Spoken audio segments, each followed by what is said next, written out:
el presidente de México tenía una clarísima estrategia en Movimiento Ciudadano para debilitar al voto de Xóchitl Gálvez, que he de decirles que con todo y lo baboso que es este chamaco de Samuel García, me llegó a preocupar su candidatura porque Samuel tiene forma, con sus fosfofosfos y sus tonterías, y su esposa que pues es una indudable influencer, llegó a hacer algo de constituency, algo de seguidores dentro de su muy breve campaña, pero el teatrito se le cayó al presidente con el autoritarismo que mostró Samuel en su salida y designación de quien lo sustituiría.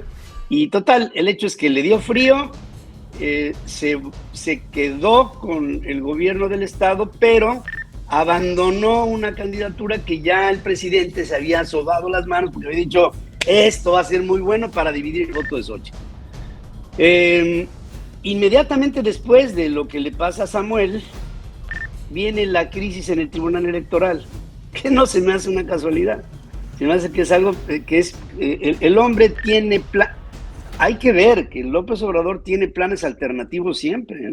La semana pasada presenté mi videocolumna precisamente al respecto del tribunal. Me falló el timing, sí. ¿No? Lo hubiera presentado sí. Ahora, pero bueno. Y lo que mencionaba yo en mi videocolumna de la semana pasada, ¿no? Que es como seguir el guión, bien decía Paco, el seguir el guión del Foro de Sao Paulo, es decir, dinamitar los órganos autónomos y entonces restarles ese poder que tienen, precisamente previendo que se vienen las elecciones del 24, y entonces dar estos argumentos absurdos de abuso de recursos, de que claro, hay corrupción, etcétera, que nunca se ha probado. Evidentemente es nada más aportar a la narrativa y esa es la forma en la que está preparando, digamos, el terreno, está pavimentando todo para que llegado el 2024, llegadas las elecciones, en caso de que la oposición, Xóchitl, agarre esta fuerza que va teniendo cada vez más,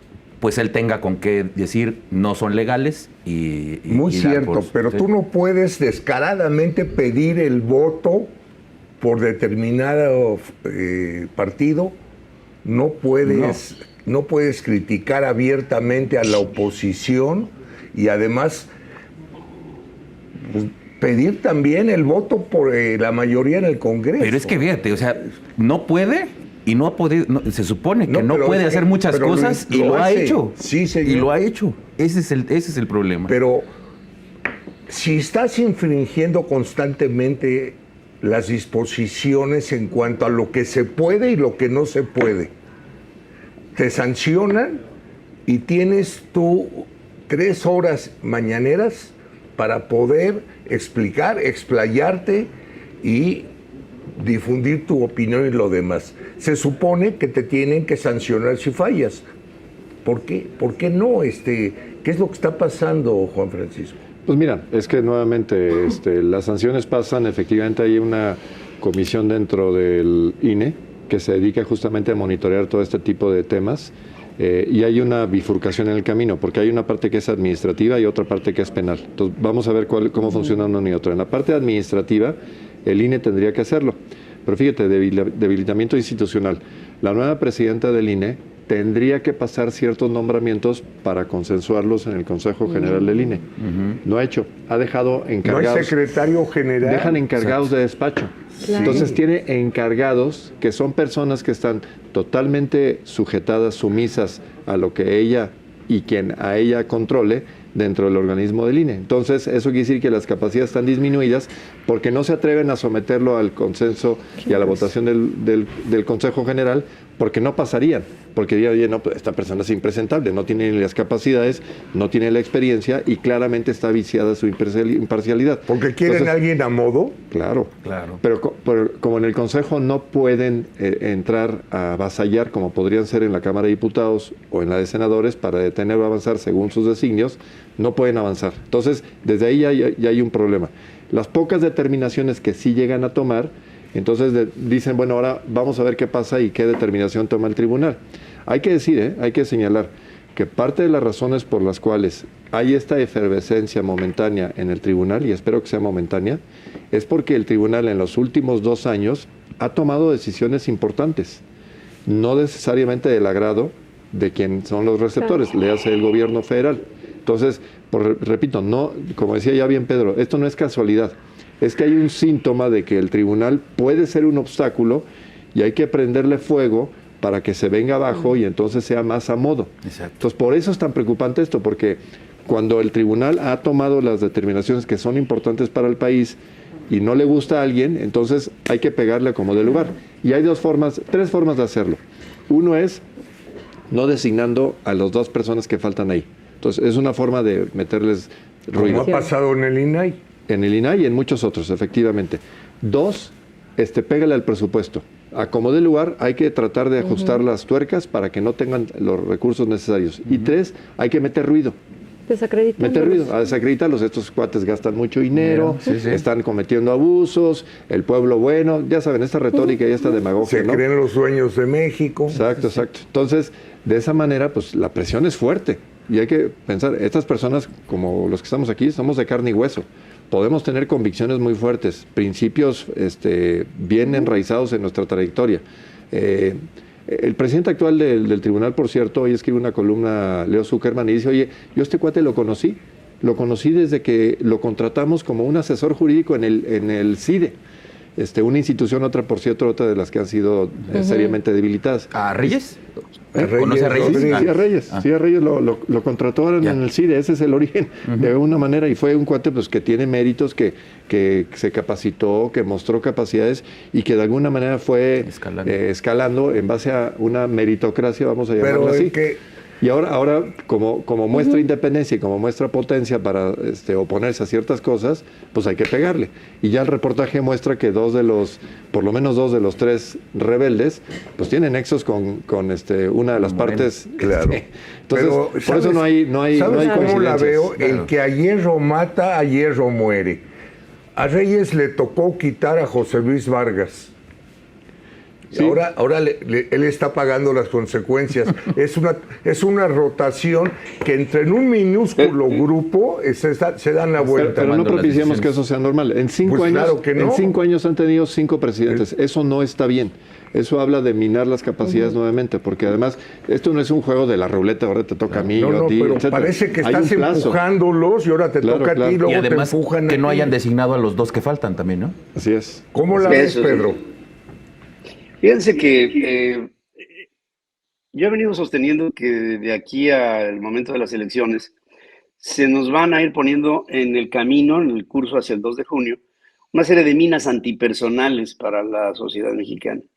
Y que estas minas que van a ir explotándonos en el camino nos van a obligar como sociedad a ser muy observantes y muy demandantes de lo que queremos y de lo que necesitamos para las elecciones.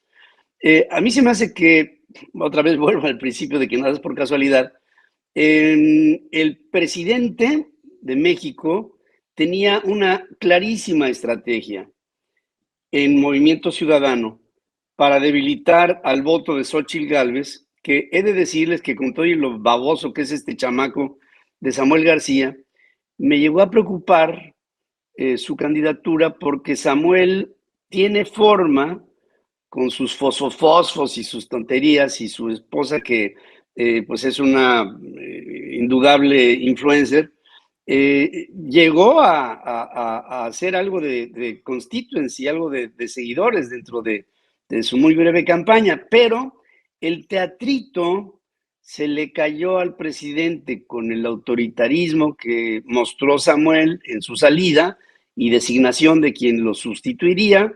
Y total, el hecho es que le dio frío, se quedó con el gobierno del estado, pero abandonó una candidatura que ya el presidente se había sobado las manos porque había dicho, esto va a ser muy bueno para dividir el voto de Xóchitl.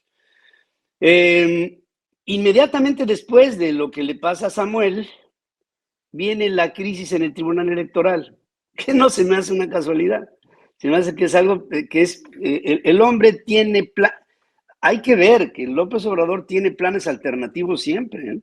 Y dentro de sus planes alternativos, estoy seguro que, pues hombre, si las instancias de certidumbre son el instituto que desde mi punto de vista y con lo que acaba de comentar Pepe, pues ya lo tiene tomado al Instituto Nacional Electoral desde el punto de vista, digamos, de facto, y luego ahora con el tribunal, pues si en algún momento salimos los mexicanos a marchar por decir el INE no se toca, los ministros de la Suprema no se tocan, las instituciones no se tocan, pues ya se tocaron y se van a tocar, y creo que de aquí a las elecciones vamos a ver mucho más de estos trastocamientos que el presidente va después a hacer un cóctel, y cuando le salga negativo el resultado de las elecciones a él, entonces va a decir, esto falló, esto falló, esto falló, y por lo mismo esto no es certero, aquí hubo un fraude al estilo Donald Trump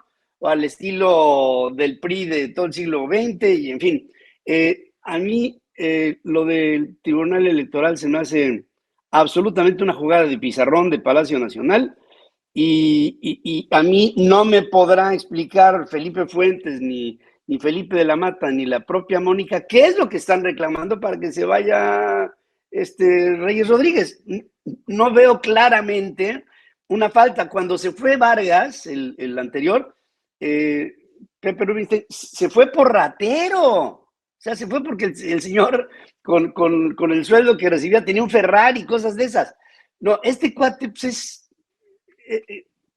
se preparó, hizo lo que tenía que hacer, y ahora resulta que pues tenemos una crisis en la instancia superior de lo que será el resultado de las elecciones el año que viene, que no es una cosa menor.